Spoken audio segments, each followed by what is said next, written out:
નમસ્કાર, આપ જોઈ રહ્યા છો કે ન્યૂઝ. હું છું અસિત. દોસ્તો, આપનું સ્વાગત છે કે ન્યૂઝના ખાસ બુલેટિન ન્યૂઝ રૂમ લાઈવમાં. આ બુલેટિનમાં આપણે ન માત્ર સમાચારો નથી જોતા, સાથે સાથે એના પર વિશ્લેષણ કરવાની પણ કોશિશ કરીએ છીએ. અમારા સહયોગીઓ આ વિશ્લેષણમાં, સમાચારમાં, માહિતીમાં જોડાય છે. શરૂ કરીએ આજના મુખ્ય સમાચારોથી. સમાચાર સૌથી મહત્વના છે. રશિયાએ યુક્રેન પર હુમલો કર્યા બાદ બંને દેશો વચ્ચે યુક્રેનના જુદા જુદા શહેરોની ગલીઓમાં ઘમાસાણ યુદ્ધ ચાલી રહ્યું છે. મરણીયો જંગ છેડાઈ ચૂક્યો છે. હવે યુક્રેનની પ્રજા પણ સ્વૈચ્છિક રીતે ગણવેશ પહેરીને હાથમાં હથિયારો, શસ્ત્રો અને રાઇફલ્સ લઈને યુદ્ધમાં ઉતરી ચૂકી છે. ખુદ રાષ્ટ્રપતિ પણ હવે યુદ્ધમાં જોડાયા છે અને સમગ્ર દુનિયામાં એક ચિંતાનું મોજું ફરી વળ્યું છે. ગઈકાલે અમેરિકાના પ્રેસિડેન્ટ જો બાઇડેને જ્યારે કહ્યું કે અમેરિકા પણ ઝુકાવશે યુદ્ધમાં, એવી હવે પરિસ્થિતિનું નિર્માણ થવા જઈ રહ્યું છે. જો અમેરિકા અને નાટો દેશો પણ યુદ્ધમાં જોડાશે તો દુનિયાભરમાં મોટી ખાનાખારાબી થવાની ભીતિ સર્જાઈ છે. આ યુદ્ધ કોઈ પણ રીતે ટળે એ માટે સમગ્ર માનવજાત જાણે કોશિશ કરી રહી છે અને કેટલાક દેશો હુંસાતુસીમાં સત્તા જમાવવા માટે યુદ્ધ કરી રહ્યા છે. એ વખતે રાષ્ટ્રીય સ્વયંસેવક સંઘના સરસંઘ સંચાલક મોહન ભાગવતનું એક મહત્વનું નિવેદન સામે આવ્યું છે. મહાસત્તા કેવી રીતે બનાય? મહાસત્તા જે દેશ હોય તો એ દેશ મહાસત્તા બને પછી કેવી રીતે મહાસત્તા તરીકે એણે જીવવું જોઈએ, એની મહાસત્તા તરીકેની સચોટ વ્યાખ્યા મોહન ભાગવતજીએ રજૂ કરી છે. બહુ સ્તુત્ય નિવેદન, બરાબર આ સમયે આ નિવેદન સામે આવ્યું છે. સૌથી પહેલા દોસ્તો આપણે મોહન ભાગવતજીનું એ નિવેદન સાંભળીએ.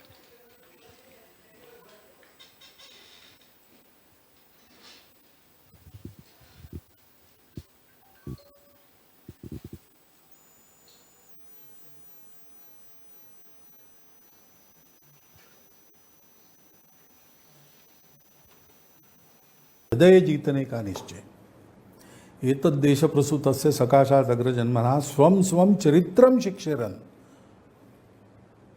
अपने अपने चरित्र के एक के चरित्र के द्वारा ये शिक्षा दुनिया को मिलती है.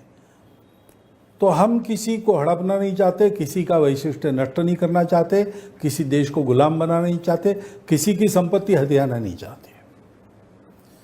इस अर्थ में हम महाशक्ति बनना नहीं चाहते.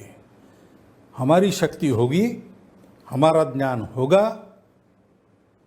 हमारे पास धन संपत्ति भरपूर होगी, दुनिया में नंबर 1 आर्थिक मामले में हम रहेंगे. लेकिन इसका उपयोग हम क्या करेंगे? ज्ञानाय दानाय च रक्षणाय.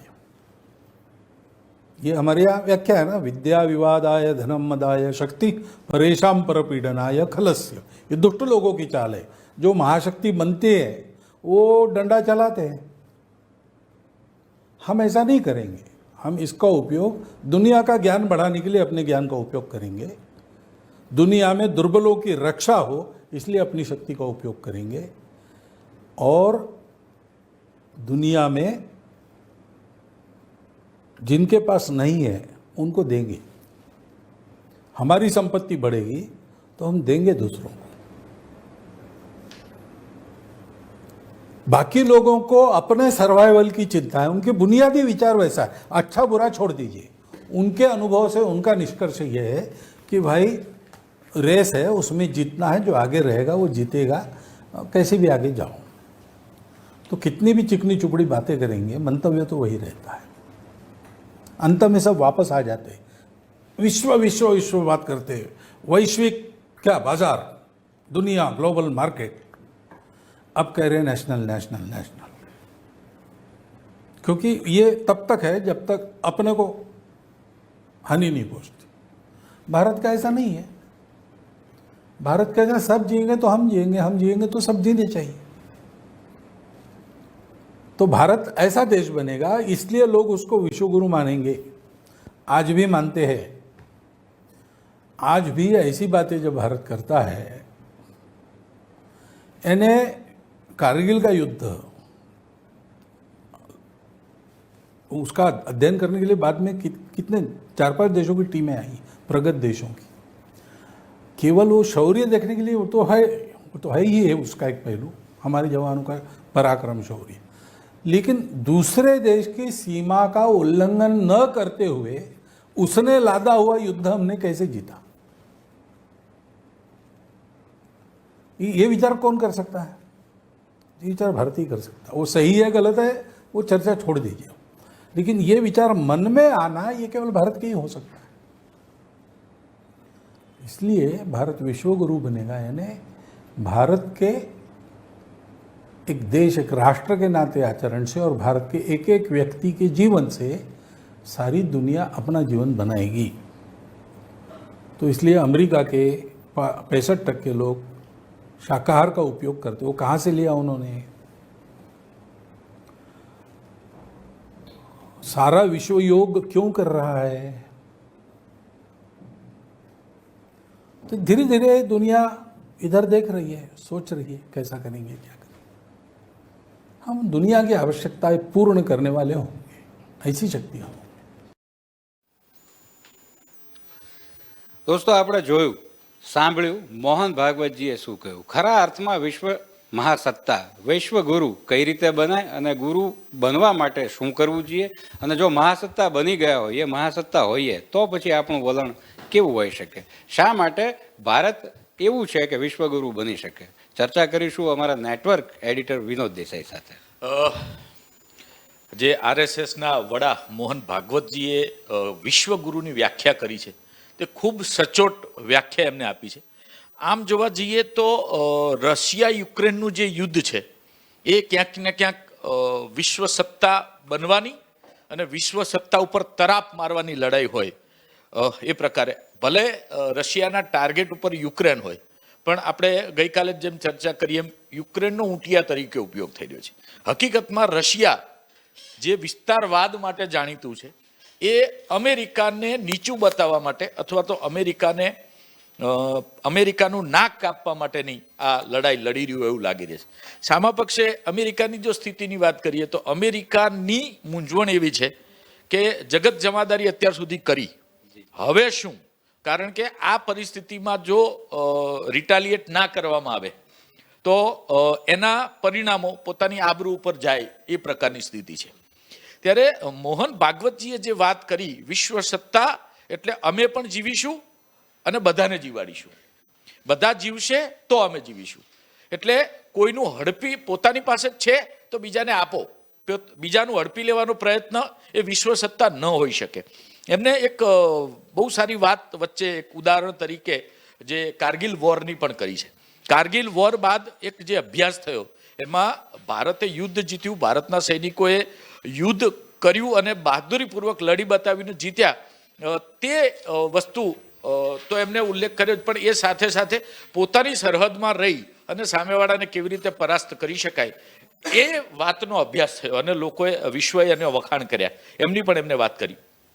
હવે ફરી પાછા જો રશિયા યુક્રેનના મુદ્દે આપણે વાત કરીએ તો જે લડાઈ લડવામાં આવી રહી છે એ વિશ્વગુરુની નહીં, પણ એટલે પોતાને જે મહાસત્તા કહેવડાવવાની જે વીટો કન્ટ્રીઝ છે એ વીટો કન્ટ્રીઝ એટલે મહાસત્તાઓ જે એક અલગ એટલે વિશ્વ ઉપર જાણે પોતાનો એકાધિકાર ભોગવી રહ્યા હોય. એમાં ચાઇના પણ આવી ગયું, રશિયા પણ આવી ગયું, અમેરિકા પણ આવી ગયું અને બધા આવી ગયા.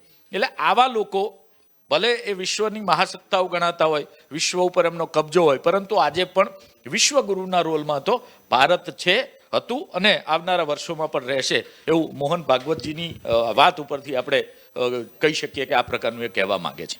જી બિલકુલ વિનોદભાઈ જોડાયેલા રહેજો. હજુ થોડી ચર્ચા આપની સાથે કરવી છે. વિનોદભાઈ, આપે બહુ સરસ ઉલ્લેખ કર્યો અમેરિકા. જો હવે અત્યારે આ સ્થિતિમાં અમેરિકા રિટાલિએટ નહીં કરે તો શું કરશે? કારણ સ્થિતિ બહુ કફોડી છે.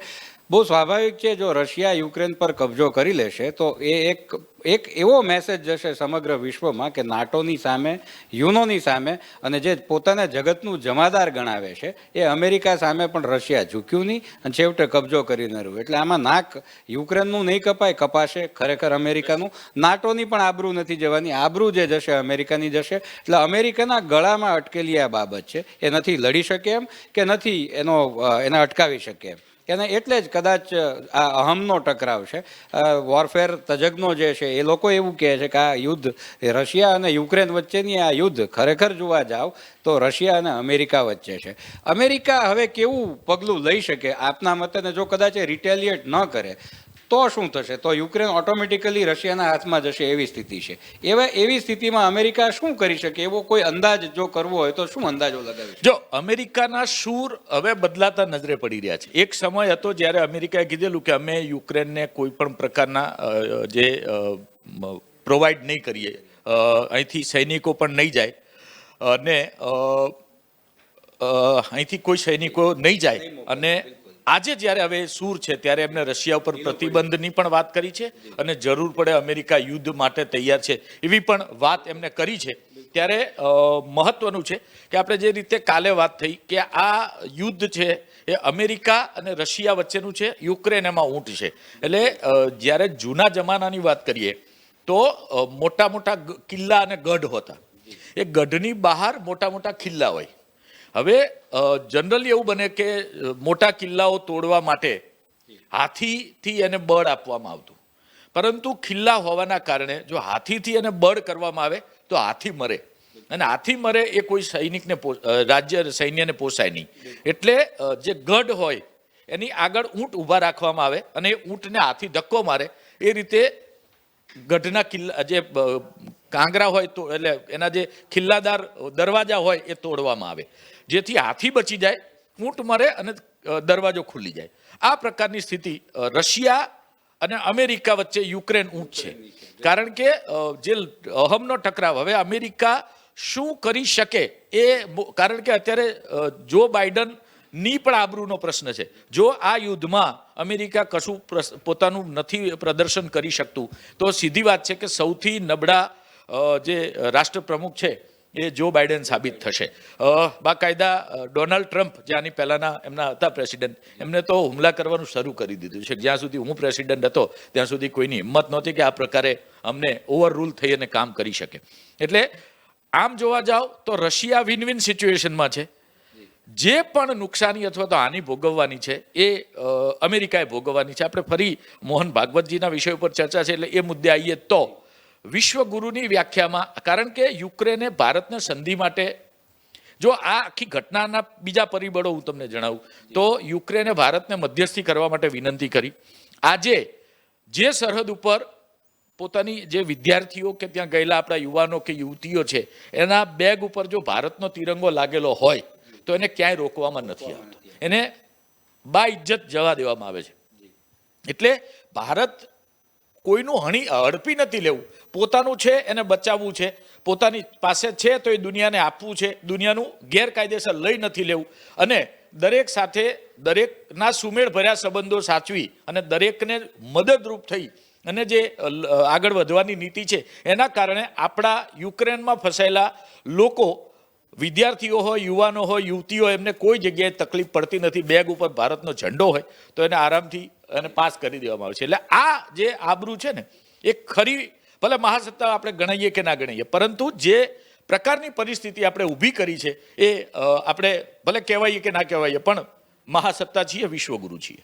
બિલકુલ, ધન્યવાદ વિનોદભાઈ. ખૂબ સરસ વાત કરી. આપણી જે આબરૂ છે, આપણી જે પ્રતિષ્ઠા છે, અને દોસ્તો બહુ સાચી વાત છે કે પ્રતિષ્ઠા બંદૂકની નોકથી નથી આવતી, તલવારની ધારથી નથી આવતી, એ આપણા સંસ્કારથી આવે છે, આપણા વાણી, વર્તણૂક અને જે આપણું વર્તન છે એના પરથી આવતી હોય છે. ભારત આ રીતે પ્રતિષ્ઠા મેળવી શક્યું છે, મેળવ્યું છે, અને આજે પણ ભારતીય અને ભારતીય સંસ્કારને વિશ્વભરમાં આદર મળે છે. અને તેનો બોલતો પુરાવો અત્યારે યુક્રેનની યુદ્ધભૂમિમાંથી આપણે જોઈ શકીએ છીએ. વિનોદભાઈએ બહુ સરસ વાત કરી. મોહન ભાગવતજીની એમણે જે વ્યાખ્યા રજૂ કરી એ પ્રમાણે જોઈએ તો એમણે બહુ સ્પષ્ટ કહ્યું છે, ને ચરિતાર્થ પણ થોડા ઘણા અંશે આપણા યુદ્ધભૂમિમાં જ થતું જોઈ રહ્યા છીએ કે જે આપણું વલણ છે બીજાનું નહીં હડપીને પોતાનું જે છે એ પણ બીજા સાથે વહેંચીને આગળ વધવાની જે મજા છે, એ રીતે જે મહાસત્તા બનવાનો જે ગુણ છે એ માત્ર ભારત પાસે છે, એ જ કરી શકે છે. વધુ ચર્ચા કરીએ અમારા સહયોગી ફૈઝન સાથે. જે પ્રકારે વાત કરવામાં આવે કે ભારત પહેલાંથી જ અહિંસાવાદી અને શાંતિ સુલેહવાળો દેશ રહ્યો છે અને તમામ દેશોને પણ એ માર્ગે ચલાવવા માટે તે સતત પ્રયત્નો કરતો રહ્યો છે. યુદ્ધના પહેલા દિવસથી જ ભારત દ્વારા પ્રતિક્રિયા આપવામાં આવી હતી કે તમામ જે બંને દેશો છે તે શાંતિ જાળવી રાખે અને શાંતિ સુલેહથી સમાધાન કરે, પરંતુ આ બાબતનું અંત આવ્યું નથી અને રશિયાએ છેલ્લે પોતાની તાનાશાહી દર્શાવીને યુક્રેન જેવા દેશ પર એક સાથે હુમલો કરી દીધો છે અને તબાહી જેવો મંજર છે સમગ્ર યુક્રેનમાં જોવા મળી રહ્યો છે. તે વચ્ચે એક મોટા સમાચાર સામે આવી રહ્યા છે કે અત્યારે જે છે યુક્રેનનું પ્રતિનિધિ મંડળ છે બેલારુસ પહોંચી ચૂકીને ગમે તે સમય રશિયા સાથે તે વાતચીત કરશે અને વાટોઘાટો કરી શકે છે તેવી શક્યતા પણ સેવાઈ રહી છે, કેમ કે યુક્રેનના જેટલા પણ જે મોટા ભાગના શહેરો છે, કીવ છે કે ચારની હીવ છે કે પછી અલગ અલગ મોલ્ટીપોલ છે, તેવા શહીદ ઉપર ભારે ખાના ખરાબી જે છે રશિયાએ સર્જી દીધી છે. તેને હવે કેવી રીતે ડામવામાં આવે તે માટે હવે છેલ્લી ઘડીએ પણ હવે ચર્ચા વિચારણા ચાલી રહી છે. જી ધન્યવાદ ફૈઝન. આગળ વધીએ દોસ્તો સમાચારોમાં. સમાચાર 5મું અને મહત્વનું રાજ્ય મણિપુર, ત્યાંની ચૂંટણીનો પહેલો તબક્કો આજે શરૂ થયો. 38 બેઠકો માટે સવારે 9 વાગ્યાથી જ મતદાન થયું છે. પહેલી કલાક આમ જોવા જઈએ તો પહેલી કલાક સુધીમાં લગભગ 8.9% મતદાન થઈ ચૂક્યું છે. દુનિયા આખીમાં જ્યારે યુદ્ધનો માહોલ છે, ત્યારે ભારતમાં પણ ચૂંટણીના યુદ્ધનો માહોલ ધીમે ધીમે શરૂ થઈ ચૂક્યો છે. 5 રાજ્યોની ચૂંટણી ખૂબ જ મહત્વની ગણાય છે અને એમાં હવે મણિપુરમાં પ્રથમ તબક્કાનું મતદાન આજે સવારથી જ શરૂ થયું છે. પહેલી 1 થી 1.5 કલાક દરમિયાન એકદમ મતદાન જે થયું એ શાંતિપૂર્ણ વાતાવરણમાં છે. મુખ્યમંત્રી અને રાજ્યપાલ બંનેએ પોતાના મતાધિકારનો ઉપયોગ પણ કર્યો છે. જોવા જઈએ તો સરવાળે અત્યાર સુધીમાં શાંતિપૂર્ણ માહોલ છે. લગભગ 1 કલાકમાં 90% મતદાન થયું છે. વધુ ચર્ચા કરીશું આ અંગે અમારા સહયોગી શૌલિક ગાંધી સાથે. જી મણિપુરમાં પ્રથમ તબક્કાનું આજે મતદાન શરૂ થઈ ગયું છે સવારે 7 વાગ્યાથી સાંજે 4 વાગ્યા સુધી. એમાં 38 બેઠકો છે અને 173 ઉમેદવારો છે, જેમાં 15 મહિલાઓ પણ છે અને લગભગ 39 ઉમેદવારો ગુનાહિત ભૂતકાળ ધરાવે છે. 5 રાજ્યોની જે અત્યારે મતદાન જે ચૂંટણી ચાલી રહી છે એમાં એક મણિપુર પણ જે ઉત્તર પૂર્વનું નોર્થ ઇસ્ટનું છે એ બહુ મહત્ત્વનું છે. અને હવે જોઈએ કે અત્યારે તો હજી તો શરૂઆત કહેવાય, હજી સાંજ સુધીમાં બપોર સુધીમાં ખ્યાલ આવશે કે મતદાન ત્યાં કેવું રહે છે, ભારે રહે છે, મધ્યમ રહે છે, એટલે જોવાનું રહેશે. આમ તો આપણે ત્યાં વધારે આપણે યુપી અને પંજાબનું વધારે લોકોનું ફોકસ એની પર વધારે છે, પરંતુ મણિપુર પણ એક મહત્ત્વનું રાજ્ય છે અને ખાસ કરીને જ્યારે 2 વર્ષ પછી લોકસભાની ચૂંટણી આવી રહી છે ત્યારે એ વાતને પણ ધ્યાનમાં રાખતા મણિપુરનું પણ મહત્ત્વ છે જ. જી બિલકુલ શૌલિક, જોડાયા રહેજો. હજુ પણ એક સવાલ આપને પૂછ્યો. હજુ સુધીમાં આમ જોવા જઈએ તો અહેવાલો એવા છે કે શાંતિપૂર્ણ વાતાવરણમાં મતદાન થઈ રહ્યું છે. મણિપુર આમ પણ ખૂબ શાંત રાજ્ય ગણાય છે. તમે હમણાં ઉલ્લેખ કર્યો એમ કે જેના પર ફોકસ્ડ છે બધા પક્ષો, ખાસ કરીને ભાજપ, તો એ પંજાબ અને યુપી પર છે. મણિપુરે આમ જોવા જઈએ તો સંસદની ચૂંટણીની દ્રષ્ટિએ, આવી રહેલી લોકસભાની ચૂંટણીની દ્રષ્ટિએ મહત્વનું છે. તો હવે મારો સવાલ આપને એવો છે કે ક્યાંય હજી સુધી હિંસાના અહેવાલ નથી. તમારો શું મત છે? છેક સુધી શાંતિપૂર્ણ યોજાશે કે હુંસાતુસી જે પંજાબમાં અને યુપીમાં જે માહોલ છે છેલ્લી ઘડી સુધી જોવા મળી રહ્યો છે, એવા ક્યાંય માહોલના આસાર છે? ગાંધીભાઈ, રાજકીય દ્રષ્ટિએ મણિપુર શાંત છે. ત્યાં થોડું નક્સલવાદના થોડું ત્યાંના બધા લોકલ પ્રોબ્લેમ્સ છે, એ લોકો કદાચ કંઈક કરે તો બને કંઈ હિંસા. બાકી રાજકીય દ્રષ્ટિએ ત્યાં એવું નથી જે યુપીમાં કે પંજાબમાં આપણને જોવા મળે એવું ત્યાં એવું કંઈ લગભગ નથી. અને આમ એ લોકો ઘણા શાંત પ્રજા છે, શાંતિપ્રિય પ્રજા છે, એવું મારું માનવું છે. બિલકુલ, ધન્યવાદ શૌલિક. વધુ ચર્ચા કરીશું સહયોગી ફૈઝાન સાથે. ચોક્કસથી 5 રાજ્યની જે વિધાનસભાની ચૂંટણી યોજાઈ, પરંતુ સૌથી ઓછી ચર્ચામાં જે રાજ્ય રહ્યું છે તે મણિપુર, કેમ કે મણિપુરમાં હવે પ્રથમ તબક્કાનું મતદાન યોજાયું છે. તેમાં 38 બેઠકો ઉપર જે છે 5 જિલ્લામાં ચુરાચાંદ, ઇમ્ફાલ, પૂર્વ ઇમ્ફાલ, કાંગકોપી અને જે અલગ અલગ જે શહેરો છે તેમાં મતદાન જે છે યોજાયું છે. તેને લઈને રાજ્યપાલ અને મુખ્યમંત્રીએ પણ સવારે મતદાન કર્યું હતું અને લોકોને પણ વધુમાં વધુ મતદાન કરવામાં આવે તેવી અપીલ કરી હતી, કેમ કે ચૂંટણી છે એક લોકશાહીનું પર્વ છે. એમાં તમામ મતાધિકાર પોતાની રીતે તમામ લોકોને પોતાનો ઉમેદવાર પસંદ કરવાની અને પોતાની જે સમસ્યાઓ છે તેને ઉકેલ લાવવા માટે આ પસંદગી કરવામાં આવે છે. પરંતુ એક સૌથી રસપ્રદ બાબત એ સામે આવી રહી છે કે મણિપુરમાંથી એટલે આ વખતે પુરુષો કરતાં સ્ત્રીઓનું જે છે મતાધિકાર એટલે મતદાનની સંખ્યા વધારે છે. પુરુષો 5.80 લાખ મતદારો છે, તો તેની સામે સ્ત્રીઓ જોવા જઈએ તો 6.20 લાખ જેટલા સ્ત્રી મતદાનો નીકળીને બહાર આવ્યા છે. હવે એટલે કે હવે ક્યાંક ને ક્યાંક મહિલાઓની સંખ્યા જે છે પૂર્વ વિસ્તારોમાં વધારે જોવા મળતી હોય છે, તે આંકડાઓ પણ સામે આવ્યા છે. ને હવે એ લોકો પોતાના જે ભાવિ જે છે 670 જેટલા ઉમેદવારોનું ભવિષ્ય નક્કી કરશે ને મહિલાઓ પણ હવે પોતે સશક્તિકરણ તરફ આગળ વધી રહ્યો હોય. તેમાં 15 જેટલી મહિલાઓને આ વખતે ઉમેદવાર તરીકે પણ ટિકિટ આપવામાં આવી છે. એટલે આ એક જે સામ્યતા દર્શાવી રહ્યો છે કે એક કેવી રીતે સમાનતા પૂરી પાડવામાં આવી રહી છે અને મહિલાઓ જે પ્રકારે હવે મતદાન કરશે અને પોતાનું જે ભાવિ નક્કી કરશે એટલે જે પોતાનું મતાધિકારનો ઉપયોગ કરવી છે અને જે ઉમેદવારને જીતાડવા માંગશે તે ઉપર સૌ કોઈની નજર રહે છે, કેમ કે તમામ રાજકીય પક્ષો પોતાની રીતે પ્રલોભવાનો પ્રયાસ કરે છે કે મહિલાઓને આ પ્રકારની સુવિધાઓ પૂરી પાડવામાં આવશે, આવી રીતે પ્રલોભન આપવામાં આવશે, પરંતુ એ તો મહિલાઓ પછી તમે જાણો જ છો કે કેવી રીતે પોતાના નિર્ણયો લેતી હોય છે હવે, ને આ સમાનતાનું જે સિદ્ધાંત મળી છે તેને લઈને પણ હવે આગામી સમય બતાવશે કે મણિપુરમાં ફરી એકવાર જે ભાજપની સરકાર બનશે કે પછી અન્ય પક્ષ, કેમ કે બિરેનસિંહ અત્યારે હાલનું જે રિપોર્ટ સામે આવી રહ્યો છે કે એવું કહી રહ્યા છે કે અમારી સરકાર ફરી એકવાર ભાજપમાં બનવા જઈ રહી છે, એટલે ચૂંટણી પહેલા એવું દાવું અને એટલો આત્મવિશ્વાસ કેળવી રહ્યા છે અને 75% જેટલા લોકો ભાજપને જ મત આપશે અને ભાજપની વિચારધારાને શાસનને જોઈને લોકો મત આપશે તેવું જણાવી રહ્યા છે. જી બિલકુલ, ધન્યવાદ ફૈઝાન, ખૂબ સરસ માહિતી. મહિલાઓ ઉત્સાહભેર મતદાન કરી રહી છે. મહિલાઓની સંખ્યા મતદારોની કુલ સંખ્યામાં મહિલા મતદારો વધુ નોંધાયા છે. મહિલા સશક્તિકરણનો ફૈઝાને ઉલ્લેખ કર્યો કે આ મજબૂત એક પુરાવો છે. સાથે સાથે દોસ્તો આપને એ પણ જણાવી દઈએ કે કુલ ઉમેદવારો 173 છે બેઠકો છે એમાં જે કુલ ઉમેદવારો છે એમાંથી 39 ઉમેદવારો દાગી પણ છે. ગુનાહિત ભૂતકાળ ધરાવતા 39 ઉમેદવારો છે. દોસ્તો મહત્વના ખૂબ મોટા એક બ્રેકિંગ ન્યૂઝ અહીંયા આવી રહ્યા છે, એના પર આપણે નજર નાખીશું. દોસ્તો એક બ્રેકિંગ ન્યૂઝ આવી રહ્યા છે. ભાજપ હવે ગુજરાતની ચૂંટણી માટે જાણે તૈયારી કરી રહ્યો એવું સામે આવી રહ્યું છે. બોર્ડ નિગમના ચેરમેનોને ભરતી કરવા માટેની કવાયત હાથ ધરી છે.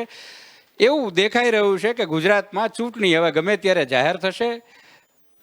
ભાજપે હવે ગુજરાતની ચૂંટણી માટે કમર કસી છે અને જિલ્લા પ્રમુખો પાસે નામ મંગાવવાની કવાયત તેજ કરી દીધી છે. દોસ્તો ઓનલાઈન ફોર્મ મંગાવવામાં આવતા આવી રહ્યા છે. સ્થાનિક સ્વરાજ્યની ચૂંટણી પછી આ કવાયત સામે આવી છે. 2022ની ચૂંટણી પહેલા ભાજપ હવે ફરીથી કમર કસી રહ્યો છે. ચૂંટણી પહેલા બોર્ડ અને નિગમોમાં નિયુક્તિ કરવાની કવાયત તેજ બનાવી રહેવાય છે. ચેરમેન, ડેપ્યુટી ચેરમેન, ડિરેક્ટરના નામો મંગાવવામાં આવ્યા છે. જ્ઞાતિ સામાજિક વર્ચસ્વવાળા નામોને પ્રાધાન્ય આપવામાં આવશે એવું પણ સૂત્રો કરી રહ્યા છે. 33 જિલ્લાઓ અને 6 મહાનગરપાલિકામાંથી નામો મંગાવવાની કવાયત તેજ બની છે. જિલ્લા પ્રમુખો પાસે નામ મંગાવવામાં આવી રહ્યા છે. તેમનું જ્ઞાતિ પરનું વર્ચસ્વ, રાજકીય કારકિર્દી અને અન્ય તમામ ગુણોને પણ ધ્યાને લેવામાં આવી રહ્યા છે અને ઓનલાઈન આ બધી પ્રક્રિયા કરવામાં આવશે એવું પણ સૂત્રો ટાંકી રહ્યા છે.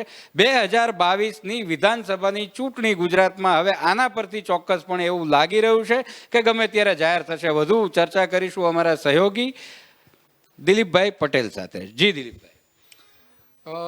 બોર્ડ કોર્પોરેશનની જે નિયુક્તિ કરવાની હતી, આમ તો જ્યારે વિજય રૂપાણીને આંખે કાઢવામાં આવ્યા પછી તરત જ કરવાની હતી, પરંતુ જે રાજીનામાની પ્રક્રિયા હતી એ પ્રક્રિયા બાકી હતી. ઘણા બધા રાજીનામા લઈ લેવાની હતી, કારણ કે સરકાર બદલાય ત્યારે મોટાભાગે બોર્ડ કોર્પોરેશનના રાજીનામા લઈ લેવામાં આવતા હોય છે, ચેરમેન, ડિરેક્ટરથી લઈને એના સભ્યો પણ.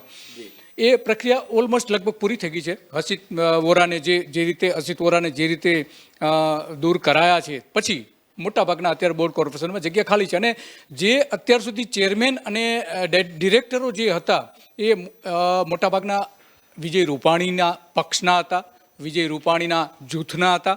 એ હવે જૂથ બદલીને અત્યારે CR પાટીલ જે નક્કી કરે છે એમને આપવામાં આવે છે. અને 2022ની જો ચૂંટણી જીતવી હોય તો આ બોર્ડ કોર્પોરેશનનો ઉપયોગ કરવામાં આવે તો જ મેક્સિમમ સીટો મળી શકે એમ છે. ભારતીય જનતા પાર્ટીને ફરીથી સત્તા પર આવી શકે એમ છે અને એટલા માટે સરકારના જે લગભગ 47 જેટલા બોર્ડ કોર્પોરેશનો છે, કંપનીઓ છે, એ બોર્ડ કોર્પોરેશનમાં આ બધી જ નિયુક્તિ થશે. અને એક બોર્ડ કોર્પોરેશનમાં સમજો ને કે બધા થઈને લગભગ 1000 જેટલી એપોઇન્ટમેન્ટ થશે. એમાં ચેરમેનથી લઈને ડેપ્યુટી ચેરમેન અને ડિરેક્ટરો સહિત 1000 જેટલા જે મહત્વના નેતાઓ છે એ મૂકી શકાય છે. એ ઉપરાંત સરકારની ઘણી બધી એવી એજન્સીઓ છે, ઘણી બધી એવી સમિતિઓ છે, જિલ્લા કક્ષાથી લઈને તાલુકા કક્ષાની, એ બધી જ જો આ રીતે એપોઇન્ટ કરવામાં આવે તો 8 થી 10,000 જેટલી એપોઇન્ટમેન્ટ ભારતીય જનતા પાર્ટીના કાર્યકરો, નેતાઓની થઈ શકે છે. કેટલીક અત્યારે નિયુક્તિ થઈ ગઈ છે ઓલરેડી. તો આ બધી જે ગણિત છે એની પાછળનું ચૂંટણી જીતવી અને મેક્સિમમ બેઠકો મેળવવી અને ફરીથી સત્તા પર આવવું, આ આખી કવાયત છે. સત્તાનો ગેરઉપયોગ આમાં થવાનો છે, નો ડાઉટ. કારણ કે બોર્ડ કોર્પોરેશનમાં જે નિયુક્તિ થતી હોય છે એ ચૂંટણીમાં જીતવા માટે એનો ઉપયોગ થતો હોય છે ચૂંટણીમાં જીતવા માટે. બોર્ડ કોર્પોરેશનના કર્મચારીઓથી લઈને એના જે સાધનો છે, ખાસ કરીને વ્હીકલનો કઈ રીતે ઉપયોગ કરવો, બોર્ડ કોર્પોરેશન સાથે જોડાયેલા કોન્ટ્રાક્ટરો છે અને કોન્ટ્રાક્ટરો, પેટા કોન્ટ્રાક્ટરો છે, કઈ રીતે કામ કરે છે, એની સાથે જોડાયેલા છે, એનો કઈ રીતે ઉપયોગ કરવો, આ આખી જે કવાયત શરૂ થઈ છે એ ચૂંટણી જીતવા માટેની છે. અને પાટીલ આની નિયુક્તિ કરશે. સામાન્ય રીતે આ અધિકાર જે છે એ અધિકાર મુખ્યમંત્રીનો અધિકાર છે નિયુક્તિ માટેનો, પરંતુ સી.આર. પાટીલ જ અત્યારે મુખ્યમંત્રી છે, પડદા પાછળના મુખ્યમંત્રી છે, અને એટલા માટે સી.આર. પાટીલ આ બધી જ નિયુક્તિ કરશે એવી અત્યારે આ સંભાવનાઓ વ્યક્ત છે. હજુ પાર્ટી તરફથી સત્તાવાર આવો નિર્ણય નથી લેવાયો, પરંતુ પાર્ટીની અંદર જે વિચારણા ચાલી રહી છે અને કેટલાક જિલ્લાઓમાં સૂચનાઓ પણ આપી દેવામાં આવી છે કે જ્યાંથી રાજીનામા લઈ લેવામાં આવ્યા છે ત્યાં, ખાસ કરીને જ્યાં કોંગ્રેસનું પ્રભુત્વ છે એવા જિલ્લા, તાલુકા, વિધાનસભાની બેઠકો છે, ત્યાં વધારે ફોકસ કરવામાં આવશે અને ત્યાંથી જ એપોઇન્ટમેન્ટ કરવામાં આવે એવી શક્યતાઓ વધારે દેખાઈ રહી છે. જી બિલકુલ દિલીપભાઈ, જોડાયેલા રહેજો. આપે બહુ સરસ વાત કરી. ચૂંટણીલક્ષી કાર્યક્રમ છે. તમે એક એવો ઉલ્લેખ પણ કર્યો કે સી.આર. પાટીલ જ બેકડોર સીએમ છે, એમને સુપર સીએમ કહીને પણ હવે લોકો નવાજે છે. શું લાગે છે દિલીપભાઈ, ચૂંટણી વહેલી જાહેર થશે, અચાનક જાહેર થાય એવી કોઈ શક્યતા? આપ બહુ વર્ષોથી પત્રકારિતામાં છો, આપનો બહોળો અનુભવ છે, ખાસ કરીને રાજકીય પોલિટિકલ રિપોર્ટિંગ આપનું વિશદ રહ્યું છે. તમારો અનુમાન શું કહે છે? વહેલી ચૂંટણી જાહેર થાય કે અચાનક જાહેર થશે? વિરોધ પક્ષોને ઊંઘતા ઝડપી લેવાનો કોઈ ભાજપનો પ્લાન હોઈ શકે? જુઓ, વહેલી ચૂંટણીમાં જો કરવી હોય તો એના માટેના બે કારણો છે. એક તો બે કારણો સમજવા પડે. એક તો નરેન્દ્ર મોદીને સમજવા પડે, એની રાજકીય સ્ટ્રેટેજી છે એ સમજવી પડે. બીજું કે વહેલી ચૂંટણી શા માટે? આ બંને પ્રશ્નોના જો જવાબ આપણે સારી રીતે આપી શકીએ તો સ્પષ્ટ થઈ શકે કે વહેલી ચૂંટણી આવશે કે કેમ, કે નહીં આવે કે નહીં આવશે. તો એમાં પહેલી વાત એ છે કે નરેન્દ્ર મોદીની જ્યારે રાજકીય કુને જે છે એ વિશ્વમાં એના જેવી કોઈ કુને નથી. રાજકીય કુને, વહીવટમાં તો ઝીરો છે, પણ વહીવટી જે રાજકીય કુને છે એ સારામાં સારી કુને છે. અને નરેન્દ્ર મોદીએ અત્યાર સુધી એક પણ વખત વહેલી ચૂંટણી માગી નથી, એક પણ વખત એના આ 20 વર્ષના કેરિયરમાં. વિરોધ પક્ષની સરકારો ગબડાવવામાં સત્તાનો ગેરઉપયોગ કરેલો છે. ઓછામાં ઓછી 12 જેટલી સરકારો ગબડાવી છે, એ ધારાસભ્યો ખરીદીને અથવા એન કેન કોઈ પણ પ્રકારે. પરંતુ કોઈ પણ સ્ટેટમાં જે ભાજપ શાસિત રાજ્યો છે એમાં વહેલી ચૂંટણી નરેન્દ્ર મોદીએ આપી હોય વડાપ્રધાન તરીકે એ હજુ સુધી આપી નથી. અને ગુજરાતમાં તો ક્યારેય એમણે માગણી નથી કરી. એટલે કે વહેલી ચૂંટણીનો નિર્ણય કોણ કરશે? નરેન્દ્ર મોદી નક્કી કરશે કે વહેલી ચૂંટણી આપી કે કેમ. નરેન્દ્ર મોદી કોઈ પણ સંજોગોમાં ગુજરાતમાં વહેલી ચૂંટણી લાવશે નહીં, કારણ કે ફરીથી ભારતીય જનતા પાર્ટી જ આવી રહી છે સરકારમાં. અને ફરીથી જો ભારતીય જનતા પાર્ટીની સરકાર બની રહી છે તો પછી વહેલી ચૂંટણી શા માટે? આ સવાલ એ છે. એક કારણ એવું આપવામાં આવે છે કે ઉત્તર પ્રદેશમાં માનો કે હાર થાય ભારતીય જનતા પાર્ટી, તો એની અસર ગુજરાતમાં થાય એવું એક અનુમાન મૂકવામાં આવી રહ્યું છે વિરોધ પક્ષ દ્વારા. પરંતુ એ અનુમાન સદંતર ખોટું રહેવાનું છે, કારણ કે આપણે જોયું દ્વારકામાં જે કોંગ્રેસને જે એની બેઠક થઈ હમણાં, ચિંતન શિબિર જેવી બાબતો એને ચિંતન કર્યું કે કોંગ્રેસને કઈ રીતે આગળ લઈ જવી, એમાં જગદીશ ઠાકોરની વ્યૂહરચના કોઈ જ નથી દેખાતી. જે કંઈ એમણે જે વાત કરી છે, ચીલાચાલુ વાત કરી છે, પહેલાં તો તમારું સંગઠન મજબૂત કરો, પછી આ બેઠકો કરવાની જરૂર છે. એ પહેલાં તમે બેઠકો કર્યા છો, ખરેખર તો સંગઠન દરેક તાલુકા સુધીનું હોવું જોઈએ, એ જ કોંગ્રેસ પાસે નથી, તો કઈ રીતે જીતશે? એટલા માટે કે ભારતીય જનતા પાર્ટીની સરકાર ફરીથી બની રહી છે, એ કોંગ્રેસની નબળાઈ અને ઈવીએમની કુનેહના કારણે આ બે મહત્વના કારણો છે. એટલા માટે કોઈ પણ સંજોગોમાં વહેલી ચૂંટણી આવશે એવું મને નથી લાગતું, કારણ કે હારવાની કોઈ શક્યતા નથી. નરેન્દ્ર મોદી ક્યારેય ચૂંટણી આપી નથી, તો શા માટે વહેલી ચૂંટણી આવવી જોઈએ? એ એક અત્યારે લોકો જે પ્રશ્નો પૂછી રહ્યા છે, પરંતુ વહેલી ચૂંટણીની કોઈ શક્યતા દેખાતી નથી. બિલકુલ દિલીપભાઈ, હજુ એક સવાલ. ઈવીએમની કુને, આ એક કાયમી આક્ષેપ છે. કોંગ્રેસ જ્યારે હારી જાય છે વિરોધ પક્ષો, ત્યારે એક હંમેશા આક્ષેપ કરે છે. અહીંયા તમારી પાસે થોડું સમજવું છે. વિરોધ પક્ષ ખાસ કરીને કોંગ્રેસ જ્યારે હારે ત્યારે હંમેશા એવું કહેતો આવ્યો છે કે ઈવીએમની કમાલ કરીને ભાજપે અમને હરાવ્યા, નહીં તો અમે જીતવાના હતા. આ તટસ્થ રીતે આમાં કહેવું હોય તો શું કહી શકાય? ઇલેક્ટ્રોનિક માધ્યમ છે, આ એવું ઉપકરણ છે જેને હેક નથી કરી શકાતું. એવો સામા પક્ષે ખાલી માત્ર સરકારનો નહીં, ચૂંટણી પંચ છે એનો પણ એવો દાવો છે કે આને હેક પણ ન કરી શકાય. તટસ્થ ભાવે કહેવું હોય તો શું કહી શકાય? જો આપણે એક પત્રકાર તરીકે વિચારીએ તો પહેલી વાત એ કે ઇલેક્શન કમિશન પાસે અનેક સંસ્થાઓએ, અનેક એડવોકેટ્સ, અનેક કોર્ટ દ્વારા માંગણી કરવામાં આવી છે કે તમારું ઈવીએમ મશીન અમને આપો, અમે એને ચકાસણી કરવા માંગીએ છીએ, પરંતુ એક પણ વ્યક્તિને, એક પણ સંસ્થાઓને, એક પણ એનજીઓને કે કોઈ પત્રકારને આજ સુધી ઈવીએમ મશીન આપવામાં નથી આવ્યું. શા માટે? પહેલો પ્રશ્ન, આ શંકા એ ઊભી થાય છે. બીજું કે કોંગ્રેસ એવું કહે છે કે ભાઈ અમે ઈવીએમના કારણે હારી ગઈ છે. તો કોંગ્રેસે દ્વારકામાં પહેલો ઠરાવ એ કરવાની જરૂર હતી કે ઈવીએમથી ચૂંટણી નહીં, બેલેટથી ચૂંટણી થશે તો જ અમે ચૂંટણી લડીશું, બાકી ચૂંટણી નહીં લડીએ. આ જો ઠરાવ હોય તો ઈવીએમ માટેનો એનો જે દાવો છે એ દાવો વાજબી કહી શકીએ. પરંતુ કોંગ્રેસ જ આ મુદ્દે કોઈ ગંભીર દેખાતી નથી. ઈવીએમ જ્યારે હારે છે ત્યારે ઈવીએમ ઉપર ઠીકરું ફોડી દેવામાં આવે છે. પરંતુ ખરેખર તો ઈવીએમ માટે સરકારને તો જે જોઈએ છે મળી રહે છે, પરંતુ વિરોધ પક્ષે આના માટે જે પ્રયત્ન કરવા જોઈએ એ પ્રયત્ન કરતું નથી. ઇવન અમદાવાદના દરિયાપુરના એક કોર્પોરેટર, એમણે અહેમદ પટેલને મળીને આખી ઈવીએમમાં કઈ રીતે ગોબાચારી થાય છે એ બધી જ એને સમજાવી હતી અને બતાવી હતી. ત્યારે અહેમદ પટેલે સ્પષ્ટપણે એવું કહ્યું હતું કે આ મુદ્દે તમે મૌન રહેજો. શા માટે એવું કહેવામાં આવ્યું હતું? હા, દરિયાપુરના કોર્પોરેટર, આજે જીવિત છે કોર્પોરેટર, એમણે ઈવીએમમાં એવી બધી ચાવીઓ બતાવી હતી કે આ કારણસર ઈવીએમ હેક થઈ શકે છે અને મતની ફેરબદલી થઈ શકે છે.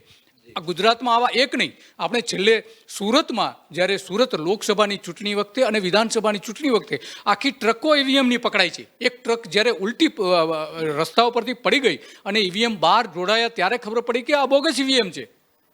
તો આ બોગસ ઈવીએમ પણ એમાં મૂકવામાં આવી રહી છે અને ઓછામાં ઓછા 52 ઘટનાઓ એવી બની છે ગુજરાતમાં કે જેમાં ઈવીએમ પ્રત્યે શંકા ઊભી થઈ શકે છે. તો આ આખી જે બાબતો છે એ વિરોધ પક્ષ જ ખરેખર આમ શંકાના ઘેરામાં છે કે એણે જ કંઈ એવું નથી પડી કે ઈવીએમમાં આગળ આવીને કંઈક કરી શકે અને એના માટે એક સાબિતી ઊભી કરી શકે એ માટેના કોઈ પ્રયત્ન કરવામાં આવ્યા નથી. અહીંયા ઈવીએમ સામે લડવા માટે એક સમિતિ પણ બની હતી, સ્વતંત્ર રીતે સમિતિ બની હતી. અતુલ પટેલ કરીને ખેડાના એના જે કાર્યકર હતા એ આજે પણ મૂવમેન્ટ ચલાવી રહ્યા છે. એના પુરાવા સાથે એની ઘણી બધી વિડીયો યુટ્યુબ ઉપર મૂકેલી છે કે ઈવીએમ એ ફારસ છે અને સાબિત એણે કરેલું છે. તો આ આખી જે બાબત છે ઈવીએમ તો ખરેખર લોકશાહી એક કલંક છે. ન જ હોવું જોઈએ ઈવીએમ. માત્ર ને માત્ર બેલેટથી જ મતદાન થવું જોઈએ. કારણ કે ઈવીએમમાં મેં મત આપેલો છે, પછી એ મતનું શું થાય છે એ મને પોતાને ખબર નથી, તો હું એના પર ભરોસો કઈ રીતે મૂકી શકું? પહેલી વાત એ છે. જો એ બેલેટ હોય તો બેલેટ તો જીવતો દસ્તાવેજ છે, એક વખત નાખી દીધા પછી એ હંમેશને માટે અસ્તિત્વમાં રહે છે. પણ હું જ્યારે ઇલેક્ટ્રોનિક્સ વોટ નાખું છું ત્યારે એ ક્યાં જાય છે, શું થાય છે, એની કોઈ જ સમજ નથી પડતી. જો હમણાં જે સ્થાનિક સ્વરાજ્યની ચૂંટણીઓ થઈ એમાં તમામ જગ્યાએ બેલેટથી ચૂંટણી કરવામાં આવી છે. તો વિધાનસભાની બેલેટથી ચૂંટણી શા માટે નહીં? લોકસભાની બેલેટથી ચૂંટણી શા માટે નહીં? ગ્રામ પંચાયતની જો ચૂંટણી બેલેટથી થઈ શકતી હોય તો ઈવીએમને ત્યાં ઉપયોગ નથી કરવામાં આવતો, તો અહીંયા વિધાનસભામાં શા માટે નહીં? કારણ કે વિધાનસભા જ સત્તા છે. સરપંચો ચૂંટાય ન ચૂંટાય એના માટેની કોઈ ભાજપને કોઈ પડી નથી. તો આ એક ઘણા બધા વિવાદના મુદ્દાઓ છે. પરંતુ હું અંગત રીતે એવું માનું છું કે ઈવીએમ એ સાચી લોકશાહી નથી. ઈવીએમથી મતદાન કરવું એ વિશ્વના એક પણ દેશમાં ઈવીએમથી મતદાન થતું નથી. ઇલેક્ટ્રોનિક્સ મતથી મતદાન થતું નથી. માત્ર ને માત્ર બેલેટથી થાય છે. તમામ યુરોપિયન દેશો જુઓ, અમેરિકન દેશો જુઓ, કોઈ પણ જુઓ તમે, તો ત્યાં આ જ પદ્ધતિ છે. જ્યાં લોકશાહી છે ત્યાં દરેક જગ્યાએ આ પદ્ધતિ જોવા મળે છે, ભારત સિવાય.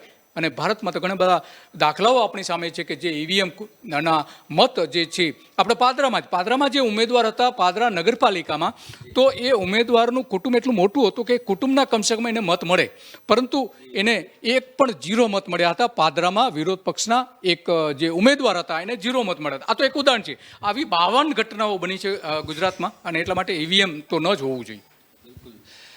ધન્યવાદ દિલીપભાઈ. ભાજપે કમર કસી છે અને ગુજરાત વિધાનસભાની ચૂંટણી હવે નજીક આવી પહોંચી છે એવું દેખાઈ રહ્યું છે. બોર્ડ નિગમના જે વિખેરી નાખવામાં આવ્યા એના ચેરમેનોના, પ્રમુખોના રાજીનામા લેવામાં આવ્યા અને હવે ફરીથી એની નિયુક્તિ માટે ભાજપનું મોવડી મંડળ, ગુજરાત ભાજપનું મોવડી મંડળ તૈયારી કરી રહ્યું છે. અને આ તૈયારી જોતા ચોક્કસપણે એવું લાગી રહ્યું છે કે ક્યાંક નજીકમાં વિધાનસભાની ચૂંટણી છે. આ અંગે વધુ ચર્ચા કરીશું અમારા સહયોગી શૌલિક ગાંધી સાથે. જી શૌલિક. આપણે નવા બોર્ડ નિગમના ચેરમેનોની વરણીની તૈયારી, ઓનલાઈન ફોર્મ મંગાવવામાં આવે છે. શું તમારો? એટલે એવું લાગે છે કે જે ઘણા બધાને આ જો તમે આપી દો, આ બોર્ડ નિગમનું તમે લોલીપોપ પકડાવી દો, તો એ પાર્ટીમાં કદાચ જે અસંતોષ થતો હોય એ ના થાય. એ ઘણે અંશે એ તમે એને ટાળી શકો, લોકો ખુશ થઈ જાય, પાર્ટીના કાર્યકરો ખુશ થઈ જાય, અને એ ચોક્કસ એ ચૂંટણીમાં કામમાં આવે. એ ચૂંટણીમાં એ લોકો ખનથી મહેનત કરે, કાર્યકરોને દોડાવે, અને ચોક્કસ આ ચૂંટણીનું વર્ષ છે એટલે અત્યારે ઘણી બધી જગ્યાઓ ખાલી પડી છે, તો એમાં ચોક્કસ ફાયદો કરી જ આપે.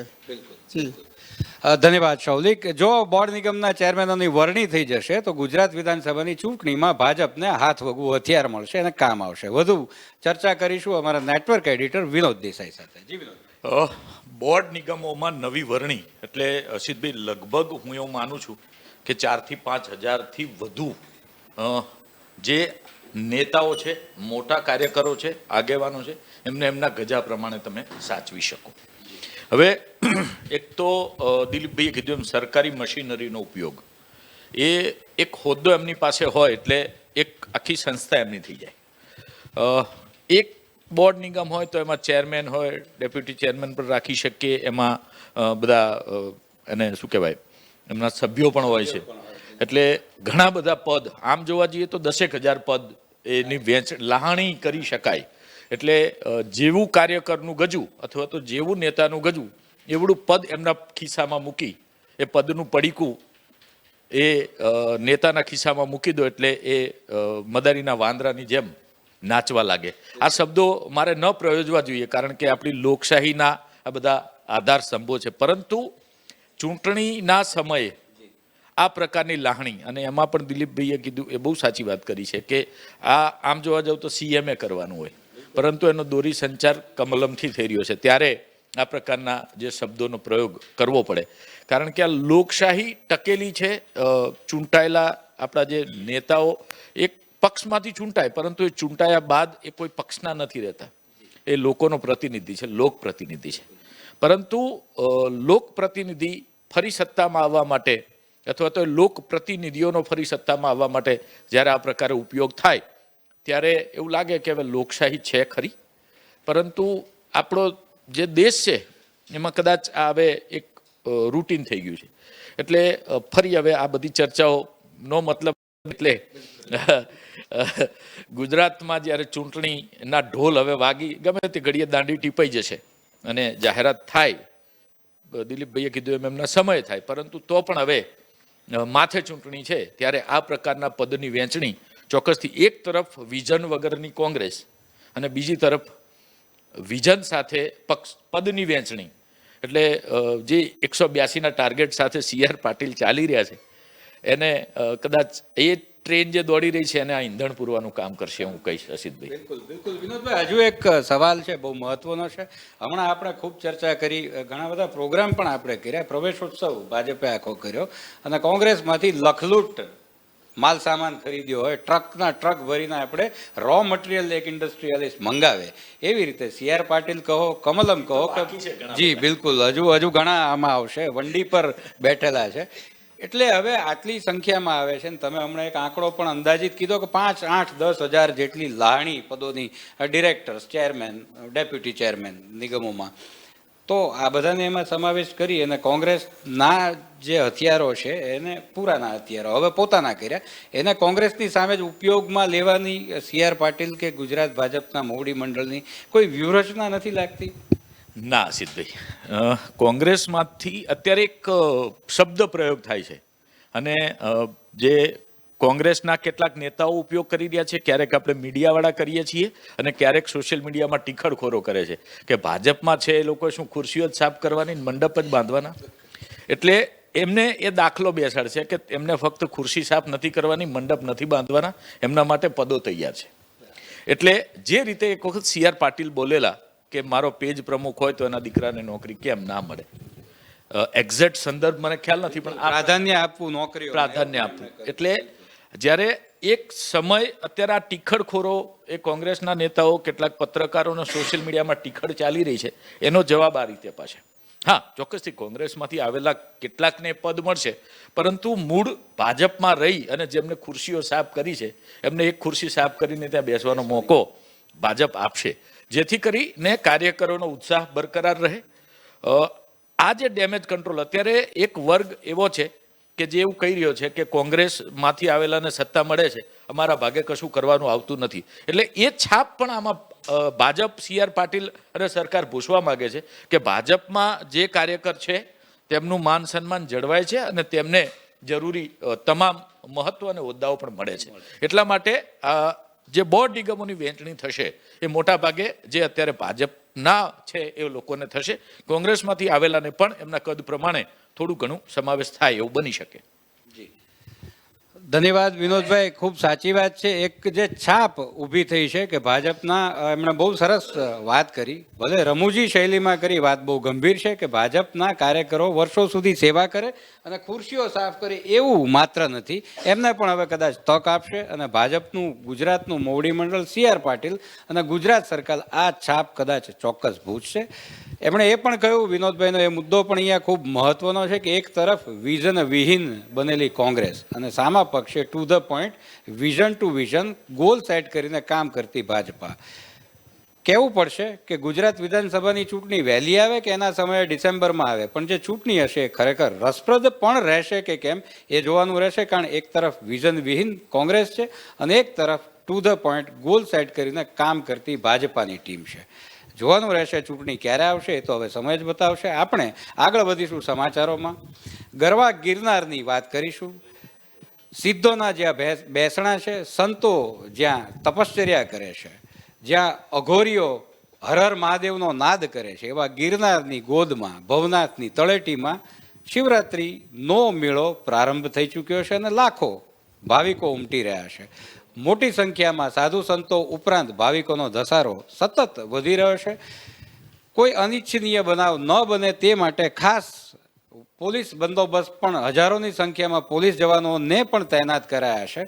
સાથે સાથે દરરોજ ભાવિકોની સંખ્યા પણ વધી રહી છે અને શિવરાત્રિના દિવસે તો આ સંખ્યા હજુ પણ વધશે એવી શક્યતાઓ સેવાઈ રહી છે. નોંધવું અહીંયા જરૂરી દોસ્તો એ છે કે કોરોનાની પરિસ્થિતિને કારણે સતત 2 વર્ષ સુધી આ જેનું ખૂબ મહાત્મ્ય છે એવો મેળો યોજાઈ શક્યો નહોતો. હવે આ યોજાયો છે. 3જા વર્ષે સતત 2 વર્ષ પછી આ મોકો મળ્યો છે હર હર મહાદેવના નાદ ગુંજાવવાનો. ત્યારે બહુ સ્વાભાવિક છે કે ભાવિકોની વધુ મોટી સંખ્યામાં ભીડ ઉમટી રહી છે. આ અંગે ચર્ચા કરીશું અમારા નેટવર્ક એડિટર વિનોદ દેસાઈ સાથે. જી વિનોદભાઈ, હર હર મહાદેવના નારા ગુંજી રહ્યા છે, જય ગિરનારીનો નાદ તળેટીમાં સંભળાય રહ્યો છે. હર હર મહાદેવ અને જય ગિરનારીનો નાદ આ 3જા વર્ષે સંભળાઈ રહ્યો છે અસિતભાઈ. એટલે એક ઉત્સાહ ચોક્કસથી હોય અને એ પર્વમાં સામેલ થવા આપણા મુખ્યમંત્રી પણ આજે સવારે પહોંચ્યા હતા. એમને પણ ભવનાથ મંદિરમાં પૂજા વિધિ કરી હતી. ભજન, ભક્તિ અને ભોજનનો ત્રિવેણી સંગમ એટલે આ ભવનાથનો મેળો. એટલે ભવનાથમાં ભજન, ભોજન અને ભક્તિ, આમ તો એટલે ખૂબ ઉત્સાહ અને દરેકના મનની એક ચાહ હોય કે એક વખત ભવનાથના મેળે જવું છે, ત્યાં ભક્તિ કરવી છે, ત્યાં જે સાધુ સંતો છે એમના ચરણ સ્પર્શ કરવા છે. શિવરાત્રિની રાત સુધી આ મેળો ચાલશે. સાધુઓની રવેડી સાથે આ મેળાની પૂર્ણાહુતિ થશે. મેળામાં એટલે આખું જાણે ગરવો ગિરનાર અત્યારે આમ જોઈએ ને તો એવું લાગે કે જાણે આમ જે રીતે આખા શામિયાણા બંધાતા હોય ને સાધુઓની આખી એટલે મંડળીઓ હોય, ત્યારે એવું લાગે કે આખો ગિરનાર જાણે કેસરી થઈ ગયો હોય ને એની તળેટી એ પ્રકારનો આખો દ્રશ્ય સર્જાતું હોય છે. મારે આની સાથે સાથે એ પણ કહેવું છે કે શિવરાત્રિની તૈયારી એ આખા ગુજરાતમાં, કારણ કે અત્યાર સુધી ક્યાંક ને એટલે પાબંદી હતા, પ્રતિબંધ હતા કોરોનાની ના કારણે, એટલે ઘણી બધી મર્યાદાઓ વચ્ચે ભક્તિભાવ. હવે આ વખતે શિવાલયો પણ ભક્તોથી ઉભરાશે. એ નાનું શિવાલય હોય કે સોમનાથ મહાદેવનું મંદિર હોય, ભક્તો પોતાની આસ્થા પ્રમાણે, પોતાની શક્તિ પ્રમાણે, પોતાની ભક્તિ પ્રમાણે ભોળિયાને ભજવા માટે જશે. એટલે દરેક મંદિરોમાં એની તૈયારીઓ જોરશોરથી ચાલી રહી છે. 2 દિવસ આમ તો શિવરાત્રિ એક, પણ ઘણી વખત તિથિની એના કારણે 2 દિવસ સુધી આ માહોલ આખો સર્જાયેલો રહેતો હોય છે. માહોલ હોય છે ત્યારે જાણે આખી એટલે ગિરનાર નહીં, સોમનાથ નહીં, ફક્ત ગુજરાત નહીં, પણ જાણે આખું ભારત ભક્તિમય બની ગયું હોય અને શિવરાત્રિમય બની ગયું હોય એ પ્રકારનો માહોલ અત્યારે ગુજરાતમાં સર્જાયો છે. ભવનાથની જો વાત કરીએ તો સાધુઓની જાણે એક અલગ ઉત્સાહ, કારણ કે છેલ્લા શિવરાત્રિનો મેળો થશે કે નહીં તેની અવઢવ હતી, ત્યારે માગણીઓ કરવામાં આવતી હતી કે શિવરાત્રિ નો મેળો ઉજવવામાં આવે અને સરકારે તેની છૂટ પણ આપી. બાદમાં મેળો ઉજવાયો. હવે એ મેળો ની અંતિમ ચરણ તરફ જઈ રહ્યો છે, કારણ કે આવતીકાલે શિવરાત્રિ છે ને એટલે એની એટલે મેળાની શરૂઆત થઈ ગઈ છે ને હવે એના અંતિમ ચરણ તરફ મેળો જઈ રહ્યો એવું લાગી રહ્યું છે. અસિતભાઈ. વિનોદભાઈ, ખૂબ ખૂબ ધન્યવાદ. શિવરાત્રી આવતીકાલે છે. શિવરાત્રીએ રાત્રિના 12 વાગે આ મેળાની પૂર્ણાહુતિ થાય છે. સાધુ સંતોની, અખાડાઓની એક રવેડી નીકળે છે અને રવેડી બાદ ગિરનારની ગોદમાં ભવનાથની બાજુમાં આવેલા મૃગીકુંડમાં સાધુઓ એક પવિત્ર સ્નાન કરે છે અને સ્નાન સાથે જ આ મેળો પૂરો થાય છે. 2 વર્ષ પછી આ યોજાયેલો, સતત 2 વર્ષની રાહ જોવડાવ્યા બાદ જાણે સાધુ સંતો આજે ગિરનારની ગોદમાં હવે જોવા મળે છે. વિનોદભાઈએ ખૂબ સરસ વર્ણન કર્યું કે ગિરનારની તળેટી આખી જાણે કેસરી બની ગયો એવો માહોલ સર્જાયો છે. ગિરનાર જાણે એના ઝાડ અને એના જે તમે પરિદૃશ્યો આ વખતે જોઈએ તો જાણે એક મોટો સાધુ જટા પ્રસરાવીને બેઠો હોય એવો ગિરનાર ભાસી રહ્યો છે. આવતીકાલે છેલ્લો દિવસ છે. શિવરાત્રિના શિવજીના નાદ સાથે, હર હર મહાદેવ સાથે મોડી રાત્રે, મધરાત્રે 12 વાગે મેળો પૂર્ણ થશે. આગળ વધીએ સમાચારોમાં. સમાચારો રશિયા અને યુક્રેનના યુદ્ધ વિશે છે અને એ યુદ્ધમાં ભારતને શું લાગે વળગે છે એ વિશે છે. વડાપ્રધાન નરેન્દ્ર મોદીએ આ અંગે ઇમરજન્સી બેઠક બોલાવી છે અને એ વિશે આપણે અહીંયા ચર્ચા કરવાના છીએ. ઇમરજન્સી બેઠક હવે જ્યારે 2 દિવસ પહેલાં પણ આપણે જોયું, યુક્રેનના પ્રેસિડેન્ટે ભારત પાસે મદદ માગી છે. એણે વડાપ્રધાન નરેન્દ્ર મોદીને ટેગ કરીને ટ્વીટ કર્યું છે, જેમાં મદદની અપેક્ષા સેવી છે, મદદની માગણી કરી છે. ત્યારે હવે મોદીએ ઇમરજન્સી બેઠકમાં શું ચર્ચા કરશે? યુક્રેનના મદદ કરશે, રશિયા વિશે કંઈ બોલશે, યુદ્ધ વિશે શું કહેશે, કે અથવા ત્યાં ફસાયેલા આપણા ગુજરાતી, ભારતીય વિદ્યાર્થીઓ અને નાગરિકો વિશે શું પગલું લેશે, એ તરફ સૌની મીટ મંડાઈ છે. આ અંગે ચર્ચા કરીશું અમારા નેટવર્ક એડિટર વિનોદ દેસાઈ સાથે. જી વિનોદભાઈ, ઇમરજન્સી બેઠકના 2-3 મુખ્ય કારણો છે. એક તો યુક્રેને મદદ માંગી છે, મધ્યસ્થી કરવાની વાત કરી છે. આવા સમયે જ્યારે એક તરફ રશિયા છે, એક તરફ અમેરિકા છે, ભારતે શું સ્ટેન્ડ લેવું? કારણ કે અત્યાર સુધી જ્યારે વીટો અને જ્યારે પ્રસ્તાવ આવ્યો ત્યારે પણ ભારત એમાં મતદાનથી અડગું રહ્યું હતું. કારણ કે એના ઘણા બધા જો સેજ પણ વિચાર્યા વગરનું પગલું લેવાય તો વૈશ્વિક સ્તરે એની ઘણી બધી નુકસાનીઓ ભોગવવી પડે છે. એક તરફ એ અમેરિકા છે જેના ઉપર ભરોસો કરવા કોઈ તૈયાર નથી. રશિયાની વાત કરીએ તો વચ્ચે થોડા સમય માટે સંબંધો વણસેલા, પરંતુ વડાપ્રધાન નરેન્દ્ર મોદી બન્યા બાદ રશિયા સાથેના સંબંધોને ઘણા સુધારવામાં આવ્યા છે. પરમાણુ તો નહીં કહીએ પણ હથિયારોના સોદામાં પણ ભારત રશિયા ખૂબ આગળ વધ્યું છે. પુતિન અને વડાપ્રધાન મોદીની અવારનવારની મુલાકાતો છે. એ સમયે જ્યારે યુક્રેને મદદ કરી છે, એમાં શું કરવું, આ ઘણા બધા પાસાઓ ઉપર આ કેબિનેટ, કારણ કે આમાં જે સુરક્ષા સલાહકાર છે અજીત ડોવાલથી લઈ અને અમિત શાહથી લઈને ઘણા બધા મંત્રીઓની પણ ઉપસ્થિતિ છે, સચિવોની પણ ઉપસ્થિતિ છે, અધિકારીઓની પણ સ્થિતિ છે. બીજું જે મહત્વનું પાસું મારી દ્રષ્ટિએ જે લાગી રહ્યું છે, આજની જો વાત કરીએ તો જે પ્રકારે ભારતીયો ત્યાં ફસાઈ રહ્યા છે અને એમને લાવવામાં આવી રહ્યા છે, લાવવા સમયે દિલ્હીમાં જે ફ્લાઇટ આવી, સરકારના પ્રતિનિધિ તરીકે જ્યોતિરાદિત્ય સિંધિયા ગયા અને તેમને વડાપ્રધાનના વખાણ કર્યા અને જે વાતો કરી અને એમને અહીંયા લાવવામાં આવ્યા. એ જ બીજી બાજુ વરુણ ગાંધીએ ટ્વીટ કરી અને સરકાર ઉપર માછલા ધોયા છે અને એમને કીધું કે તમે બહુ જ મોડા છો. એમ જ્યારે આ યુદ્ધના ભણકારા વાગ્યા હતા ત્યારે જ તમારે જાગી જવાની જરૂર હતી અને પોતાના ભારતીયોને મરણ સ્થિતિમાં છોડી ન દેવાય, એમને વહેલી તકે ત્યાં લઈ આવવાના હતા. એમને તો એટલા સુધી કીધું કે દરેક પરિસ્થિતિને આફતમાંથી અવસરમાં પલટવાની પરિસ્થિતિ ન હોય. આ તો થઈ વરુણ ગાંધીની વાત. એ સિવાય એવા ઘણા લોકો છે કે જે કહી રહ્યા છે, એવા ઘણા લોકો છે કે જે સરકારને આ બાબતે ઘેરી રહ્યા છે. કારણ કે સરકારની જે સ્થિતિ છેલ્લી ઘડીએ વિમાનો મોકલી અને પોતાના દેશના લોકોને પરત લાવવાની જે વાત છે, એના કારણે એની કિરકિરી થઈ છે. કારણ કે આ પરિસ્થિતિ અચાનક રાતોરાત પેદા નથી થઈ. ઘણા સમયથી આના ભણકારા, ગમે તે ઘડીએ યુદ્ધ થાય એ પ્રકારની સ્થિતિ હતી. તો શું તમારે આ પ્રકારે છેલ્લી ઘડી સુધી, સાહેબ, જે સ્થિતિ કોઈ પણ દેશમાં યુદ્ધ થાય ને એટલે એ દેશના નાગરિકો એટલે બીજા દેશના નાગરિકો જે પોતાના દેશમાં ભણવા આવ્યા છે કે વ્યાપાર અર્થે આવ્યા છે એ દેશને એ નાગરિકોને સાચવવાની જવાબદારી એ દેશની હોય છે. એ સિવાય યુદ્ધના નિયમો હોય છે કે સામે જ્યાં સુધી હથિયારબદ્ધ સૈનિકો નથી એ લોકો ઉપર હુમલા નથી કરાતા. એટલે આવી પરિસ્થિતિમાં જ્યારે ભારતીય નાગરિકો દેશ છોડવા યુક્રેન છોડવા મજબૂર બન્યા અને જે રીતે અને જે લોકો છે એ પણ કેવી પરિસ્થિતિમાં છે એનો ચિતાર આપણે ઘણી વખત રજૂ કરી ચૂક્યા છીએ. આ પ્રકારની સ્થિતિ કારણ કે એ વ્યક્તિ જે યુક્રેનમાં ફસાયો છે એ પણ ચિંતિત છે અને બાકી ભારતમાં રહેલો એમનો પરિવાર પણ એટલો જ ચિંતિત છે. આ સ્થિતિમાં કેમ મૂકવા પડ્યા, વહેલી તકે કેમ ન લાવ્યા, એને અત્યારે તમે જ્યારે ફ્લાઇટો આવી રહી છે ત્યારે તમે ત્યાં જઈને એમને સ્વાગત કરો છો અને સરકારે તમારા માટે શું કર્યો એના લેસન પાઠ આપો છો. એના કરતાં આ પ્રકારની પરિસ્થિતિ કેમ પેદા થવા દીધી, આવા બધા ઘણા બધા મુદ્દાઓ, કારણ કે હવે આનો પણ જવાબ એમને આપવો પડશે સરકારે. એટલે આજની જે બેઠક છે એમાં યુક્રેન રશિયા યુદ્ધમાં શું સ્ટેન્ડ લેવું, વધુ વહેલી તકે ભારતીયો કેવી રીતે પાછા આવે અને કોની તરફે રહેવું, આ ઘણા બધા મુદ્દાઓ ઉપર ચર્ચા થઈ શકે છે. હર્ષિતભાઈ બિલકુલ વિનોદભાઈ જોડાયેલા રહેજો. બહુ મહત્વની વાત આપે કહી. મુદ્દો અહીંયા મોડા પડવાનો છે, મોડા નિર્ણય લેવાનો છે. ગઈકાલે આપે જ એક ચર્ચામાં આ જ મુદ્દાની ચર્ચામાં ભાગ લેતા કહ્યું હતું ભારત ખૂબ મોડું છે, એડવાઇઝરી પણ ખૂબ મોડી જાહેર કરવામાં આવી. બહુ સાચી વાત છે તમારી. લગભગ 1.5 વર્ષથી આ સંક્રમણ આ ચર્ચા ચાલી રહી હતી, ફ્રાન્સમાં મિટિંગો પણ થઈ, તેમ છતાં ભારત મોડું પડ્યું.